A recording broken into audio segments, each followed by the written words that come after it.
What is up, you guys? Welcome back to the channel. Coming at you with yet again another perfume experience, and I'm back on my sampler kick. And I decided to switch things up a bit and just go to a different house because I've been on this Ansar Oud kick, anyways. And yeah, I'm kind of getting bored. So we're gonna switch houses, but we're gonna stay on the oud and musk theme, and we are moving more towards a fully synthetic composition. Well, not really, but for the most part, most of it is synthetic. And for today's perfume experience, we have Musk Deer by Zoologist. And this is what the packaging looks like on the outside.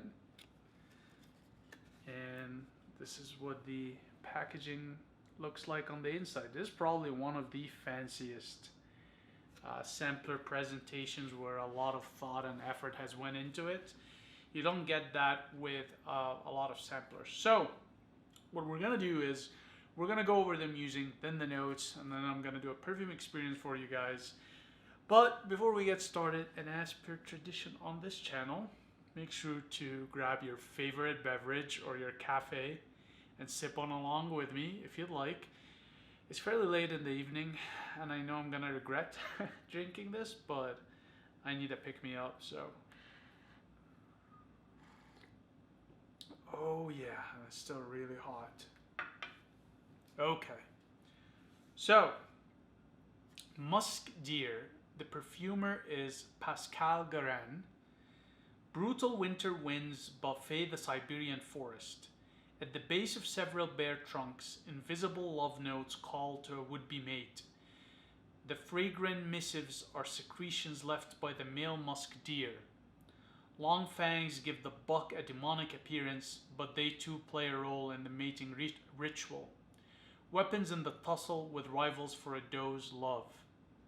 For centuries, musk deer have been hunted to near extinction, coveted for their fragrant musk pods. Zoologist respects this majestic creature, masterfully recreating the distinctive scent through a mixture of synthetic musks and natural oud and florals. Okay, so synthetic musk and the oud is natural.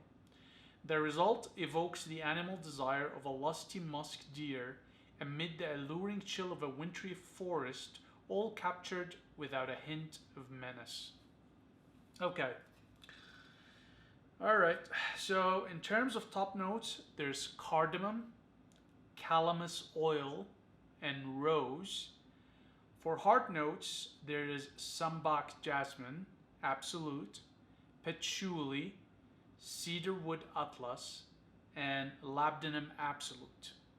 For the base notes, there is ambrit absolute, there is orris absolute, Laos oud, and Australia sandalwood. Alright, so the first thing that stuck to me right now through the base notes is the Australia sandalwood, because technically speaking, to the best of my knowledge, sandalwood can only grow in India, but apparently Australia has managed to successfully pull it through, so kudos to them. And yeah, without any further delays, you guys, let's get going with what you guys wanted to see in the first place. So here we go.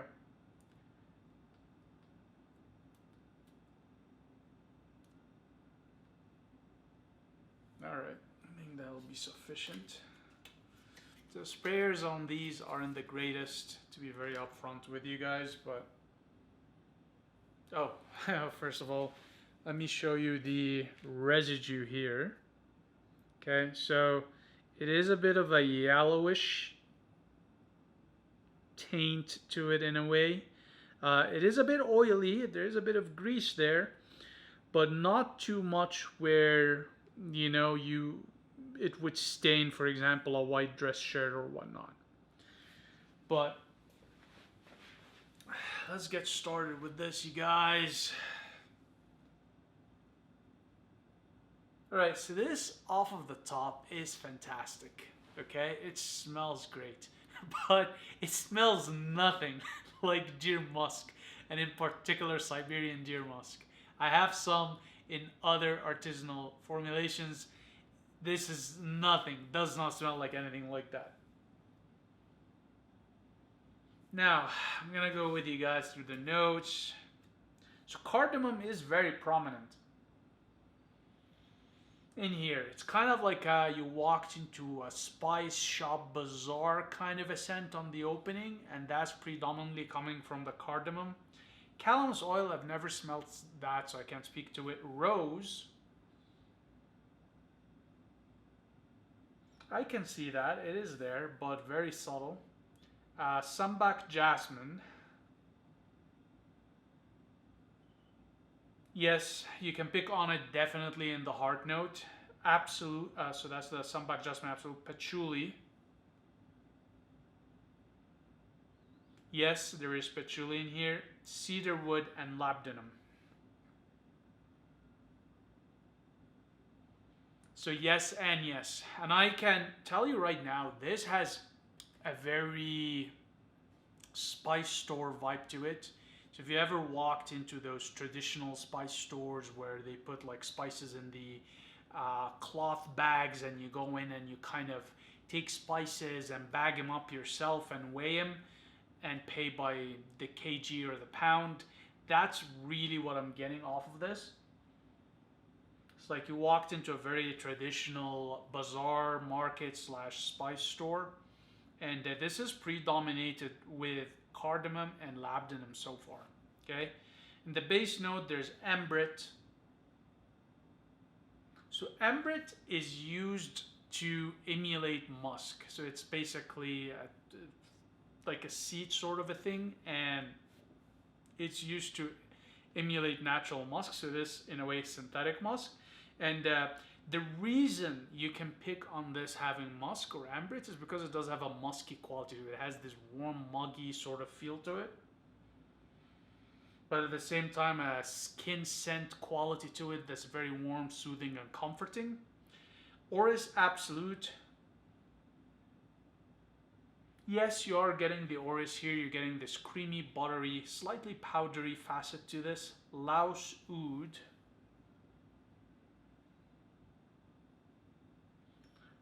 I can't really pick on that, and I do not believe I've ever smelt Laos Oud neat or Laotian Oud neat, so I can't really speak to that. And Australian Sandalwood.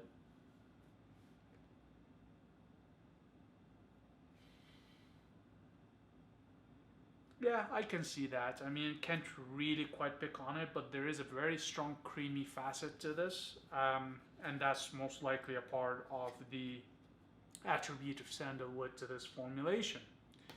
Now, let's get started talking about what you can do with this. Okay?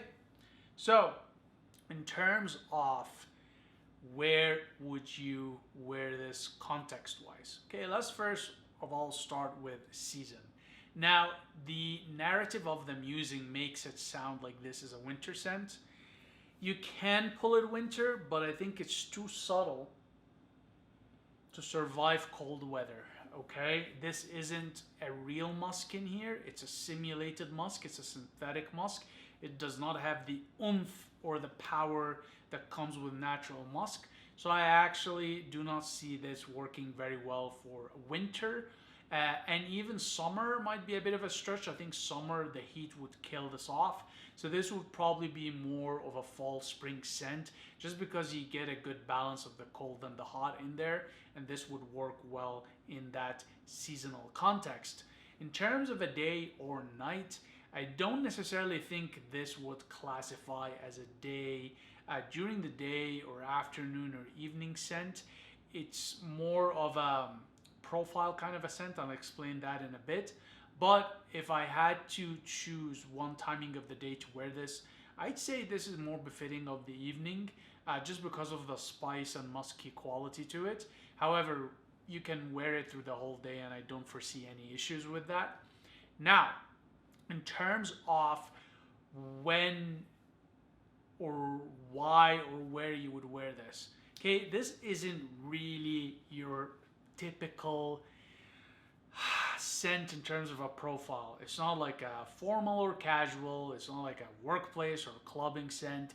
This is more of a, I'm gonna say, an adventure scent. And I know I've said that also about Camel, because this has some qualities to it that are very similar to Camel. It has this bazaar vibe to it. It has this spice store vibe to it. And the first thing that comes to my mind is adventure, okay? If you're out, you know, like for me personally, I prefer adventuring in the Pacific Northwest, going out to the rainforests there where there's like the redwoods, some of them are 1,000-year-old, and hiking the trails and just being by the Pacific Ocean. And this would be a perfect scent to put on, you guys. It's just, you know, it has this adventure vibe to it where if you put it on, it kind of brings you into the mood of adventure and discovery and exploration. And I think this is the best way to explain the profile of that scent. If you're an adventurous kind of a person, if you like going out on hikes, if you like exploring, if you like doing new things, if you like just, you know, just getting off of the beaten path, this is your scent, okay? It has such an exotic, alluring quality to it. It's very mystical in a way, and I'm gonna say this is a very, very strong quality of the cardamom. I don't know if you guys know this, but there is quite a bit of incense formulations that contain heavy amounts of cardamom. It has this very mystic quality to it, and there is quite a bit of cardamom in here, and you can most certainly pick on it, and it's just gorgeous. I mean, this would be a perfect adventure scent, okay? If you're going out camping, perfect adventure scent, okay? If you're outdoors in some sort of camping area and you're barbecuing, perfect scent. Anything that involves the outdoors, really, I would say this is your scent right here, okay? In terms of, you know, the unisex male female sort of trajectory of this scent, which way does it lean? So I'm gonna say this is unisex, but is more masculine leaning. And the reason I say it's more masculine leaning is because of the cardamom, because of the patchouli, the cedarwood. All of these are very masculine scents, and even the jasmine. Jasmine typically tends to be more masculine than feminine in terms of florals, relatively speaking. So I'm gonna say that this is unisex, however, it tends to lean more towards masculine identity in a way. So just something to keep in mind as you get your nose on this.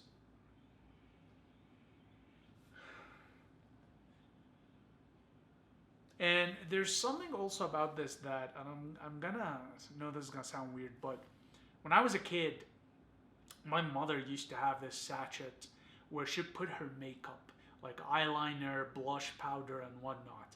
And this does have a similar quality in terms of its scent to my mother's sachet of makeup. The only other perfume I know of that reminded me of that was Portrait of a Lady by Frederic Malle. So there's something in here that has this sort of makeup powdery facet to it. So something just to keep in mind. It's not very strong, it's very subtle, but it is certainly there and you will pick on it. And here's what's really interesting now. As this stays on your skin longer, the ambrit, acting as the synthetic musk, is starting to produce this sort of muggy, sort of warm, natural musky scent, which is very interesting. Because the longer now it stays on my skin, the closer it gets to the actual musk. So that's very fascinating, at least in how it's reacting with my skin, because obviously it took a few minutes to develop. But you are getting a bit of those musk qualities now. Although if you use real natural musk, you're gonna get that from the get-go. So with that said, how does this compare to real Siberian deer musk? And I'm referencing Siberian deer musk because they went over it here in their musing. I'm gonna say it is nothing like it, okay? It does not smell like Siberian deer musk, and it is not intended to. It's intended to simulate the profile, leverage some of the qualities of it to create a synthetic formulation. Okay? Now, does it have musky qualities to it? 100% yes. You are getting that musk in there. It's just synthetic, and depending on your skin, you may develop it or not. So just something to be aware of when it comes to skin chemistry, but it certainly is there. It is not the same as a natural Siberian deer musk. However, if you still want to experience musk in a perfume without, getting involved with a natural ingredient, just the synthetic one, by all means, jump on this. It is a fantastic formulation. It is gorgeous. It is stunning. It is very adventurous and playful at the same time, which I really, really like about this.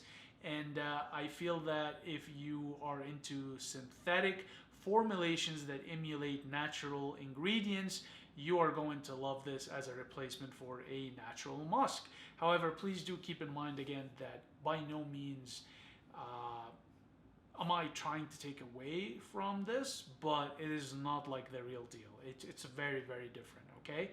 With that said, Musk Deer by Zoologist, 100% recommend.